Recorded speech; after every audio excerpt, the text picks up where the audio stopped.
Congressional Capitols Part X, the United States in Congress assembled, convenes for the last time at the Philadelphia State House. Unlike the current U.S. Constitution, which summons a new Congress every 2 years, the Articles of Confederation demanded a new Congress meet each year on the first Monday in November. But the very first Confederation Congress was different. It could not begin until March 1, 1781, when Maryland, the last defiant holdout, finally ratified the Articles and unlocked America's first federal government. Yet, even then, the law was unyielding. That first federally mandated Congress would expire that same year on Sunday, November 4th, 1781.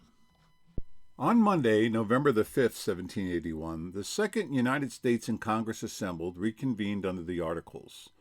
With a quorum hanging by a thread, John Hanson was elected president. The job was already shrinking, with its power migrating to departments and their key officers. Hanson nevertheless served as the third president of the United States in Congress assembled from November 5, 1781 to November 4, 1782, presiding over an eventful year. Congress received Cornwallis' surrender sword from Washington, proclaimed a national day of fasting, reorganized the Department of Foreign Affairs, and adopted the Great Seal of the United States. It authorized plans for a U.S. mint, endorsed the Aitken Bible, and witnessed America's recognition by both Great Britain and the Netherlands. Though Hanson's authority was limited, his presidency marked the first full one-year term under the Articles of Confederation. On December 31st, Congress approved Robert Morris's plan for the Bank of North America, a hard pivot towards fiscal credibility after years of financial chaos. On January 28, 1782, Congress reassigned the president's paperwork to Secretary Charles Thomson. That is, transmitting acts, answering petitions as directed, attending sessions, keeping a register of treaties and conventions and ordinances, and superintending the printing of the journals while keeping and affixing the public seal. The USCA president became more of a chair than a chief. Congress adopted the Great Seal of the United States on June 20, 1782. Secretary Charles Thomson drafted and sketched the final design, and as the keeper of the seal, affixed it to the nation's official documents. John Adams won Dutch recognition on April the 19th and secured the U.S.-Netherlands Treaty of Amity and Commerce on October the 8th. Congress also empowered Franklin to conclude a treaty with Sweden on September the 28th. This was the young republic's first pact with a neutral power. On September 16, 1782, Congress commissioned George Washington to negotiate a general prisoners' agreement that would be binding on the United States. On October the 29th, Congress accepted New York's cession of its western land claims, which became vital collateral for restoring the U.S. public credit and opening the path to a national lands policy.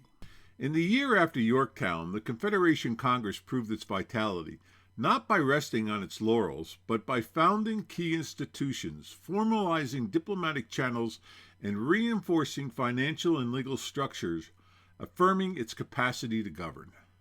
On November 4, 1782, the Third Confederation Congress elected Elias Boudinot of New Jersey as president, with the delegates voting 16-11, translating to a final tally of 7 states to 4, with 2 states abstaining.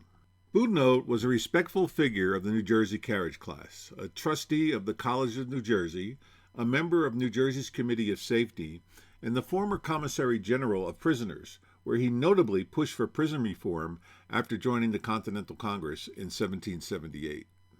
He was also married to Hannah Stockton, sister of Richard Stockton, a signer of the Declaration of Independence, further linking him to the Patriot elite. As peace negotiations unfolded in Paris, Boudinot's Congress continued to govern, often improvising federal practices to manage the shrinking revenues provided by the states.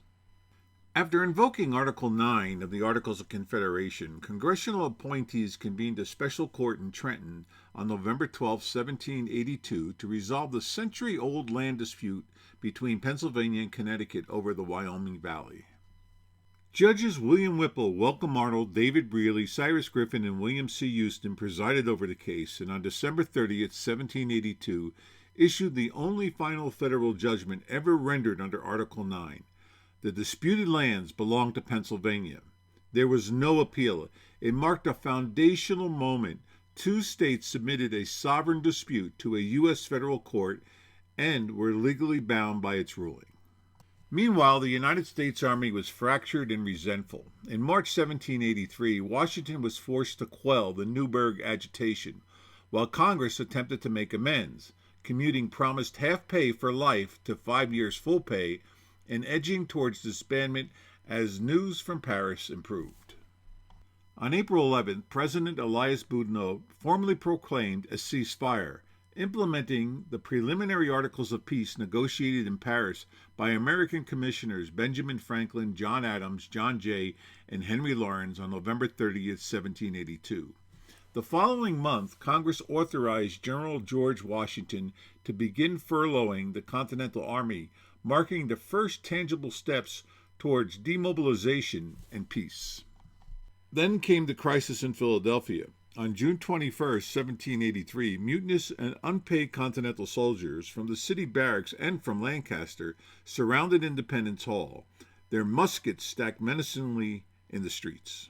The Pennsylvania Supreme Executive Council, also in session in Independence Hall, refused to deploy the state militia to disperse the several hundred mutinous soldiers. In its last meeting at Independence Hall, Congress passed 3 terse measures. First, it notified Pennsylvania that federal authority had been grossly insulted and demanded immediate protection. Second, it ordered a committee to confer with the state and, if protection failed, authorized the president to summon Congress to reconvene at Trenton or Princeton. And third, it directed the Secretary of War to alert the Commander-in-Chief and dispatch whatever force was needed to suppress the disturbance. Major General Arthur St. Clair, summoned by Congress, arrived, but he failed to restore order. The soldiers, though not overtly violent, leveled muskets at congressional windows and became increasingly unruly as the taverns supplied them with liquor. In an effort to end the standoff, General St. Clair, Delegate Alexander Hamilton, and others met with mutineers and then conveyed their demands for disbandment to President Boudinot. Congress, refusing to negotiate and deliberate under threat, decided to adjourn. Under General St. Clair's escort, the Confederation Congress left Independence Hall, passing through armed ranks that offered only mock obstruction. 3 days later, on June 24th, President Boudinot, citing Pennsylvania's failure to safeguard federal authority, issued a detailed proclamation moving Congress to Princeton, New Jersey, where Governor William Livingston guaranteed militia protection. By nightfall, Philadelphia's role as the nation's capital under the Articles of Confederation ended. From the meeting rooms of Philadelphia's Carpenter's Hall in 1774 to New York's Federal Hall in 1790, 11 historic buildings served as seats of America's Continental, Confederation, and bicameral Congresses. To celebrate the 250th birthday of the United States of America, we created a richly illustrated 2026 calendar, which presents the architectural, political, and cultural history of each of the 11 congressional capitals, where the foundations of the United States were laid. Each month, the calendar features a full-color depiction of one of the congressional capitals, an architectural and historic profile of the building, the political context and key legislation enacted within its walls, daily notations of the pivotal U.S. founding events tied to their actual anniversaries. Far more than a calendar, this is a portable historical exhibit bringing together forgotten capitals, overlooked debates, and legislative milestones that transformed a group of colonies into a functioning republic. Perfect for the historians, educators, students, and all who wish to follow the nation's path from independence to the Constitution, month by month. To order, visit www.historic.us/CAPITOLS.